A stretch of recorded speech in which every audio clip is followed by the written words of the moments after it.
मोनसे सरकारखौ सिमफायनोबो हायो आरो सरकारखौबो बोखांनोबो हायो। मोनसे रायजोखौ सिमफायनोबो हायो आरो मोनसे हारिखौ दानोबो हायो। सासे सुबुंखौ बोखांनोबो हायो आरो सासे सुबुंखौ बोख्लायनोबो हायो। बेनो जाबाय मिडिया दुलाराय बर' डिजिटेल खौरांगिरि गौथुम, गुसुङै ABDJA नि खौरांगिरि मावबादा खुंफुंनाय हाबाफारियाव बाहागो लानानै बे बाथ्राखौ खनिन्द्र बसुमतारिया बुंथियो। लोगोसे बिबुंथि होनाय समाव माखासे गोनां बाथ्राफोरबो बुङो। मोनसे समाव बर'नि गेजेराव खौरां बिजोंनि गोबां आंखाल जादोंमोन। नाथाय दिनै बर'नि माखासे लाइमोनफोरा बिबान लानानै खौरां बिजोंखौ जोनोम होबाय। जायफोरा गाहायै खौरां बिजोंखौ बिबान लानानै दैदेनगासिनो दं एबा खामानि मावगासिनो दं, बिथांमोनखौ सनमान होनांगौ आरो मान होनांगौ आरो एबसुआ बिथांमोनजों जेब्लाबो दं।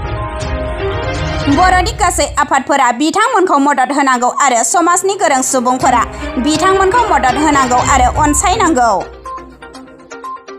दुलाराय बर' डिजिटेल खौरांगिरि गौथुमा जे थांखि लानानै जोनोम मोनबाय, बे जोबोद मोजां आरो दुलाराय बर' डिजिटेल खौरांगिरि गौथुमा जेब्लाबो खौसेथि हारि माहारि जेंनाफोरखौ लानानै हारि समाज दानायाव गोख्रों बिबान लानानै मोजां खामानि मावो, बेखौनो जों लुबैयो आरो हास्थायो। दुलाराय बर' डिजिटेल खौरांगिरि गौथुमनिसिम आंनि गोरबोनि साबायखरखौ बावहरदों।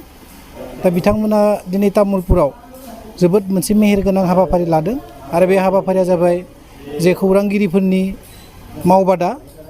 अदेबानि खौरांगिरिफोरा माबायदि खौरां बुथुमोब्ला समाजनि हारिनि जौगानायखौ लाबोनो हायो, बिनि सायाव बिथांमोना सावरायनो थाखाय दिनै गोबां आलासिफोरखौ लेंनानै लाबोदों आरो बिथांमोना बेवहाय सफैनो हादों आरो आंबो बेवहाय आलारि बाथि फोजोंनाय हाबाफारियाव नुजाथिफैदोंमोन।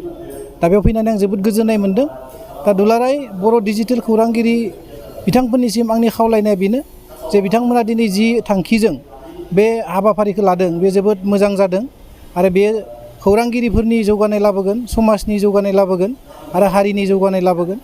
दा बेनि गेजेरजों खौरांगिरिफोरखौ आङो मोनसेल' खावलायनो नागिरदों जे खौरांगिरिफोरा जिहेथु जोंनि भारतनि हादोरनि संबिधाननि जि 4थि खुन्थिया होननानै बुंनाय जादों, दा बिथांमोना जुदि मोजां खौरांखौ जुदि फोसावनानै समाजनि गेजेराव होयोब्ला जोंनि समाजा जौगालांनो हागोन।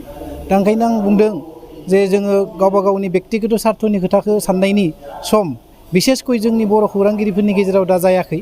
खारन जोंनि खौरांगिरिफोरा बा बर' बिजोङाव डिजिटेलि जि निउस फोसावनाय हाबाफारिया दा गोदानैसो जादों। दा बेनिखायनो जों समाजनि जौगानायनि थाखायनो बृहत्तर सार्थआव जोङो खामानि मावलांनांगोन आरो बयबो गावबा गावनि इथिक्सनि सिङाव थानानै बे हाबाफारिखौ मावलाङोब्ला निस्सय समाजा जौगालांगोन आरो मोजां लामाथिं थांनो हागोन होननानै आं सान्दों। जिहेतु डिजिटेलनि जुगाव बयबो मानसिफ्रा न'आवनो थानानै बायदि बायदि रादाबफोरखौ मोननो लुबैयो आरो बेबायदि बेलायाव जे जों पजिटिभ निउसफोरखौ न'आवनो थानानै जाहाथे मोननो हायो, बेनि थाखाय बयबो खामानि मावलांथों, आं बेखौनो खावलायदों।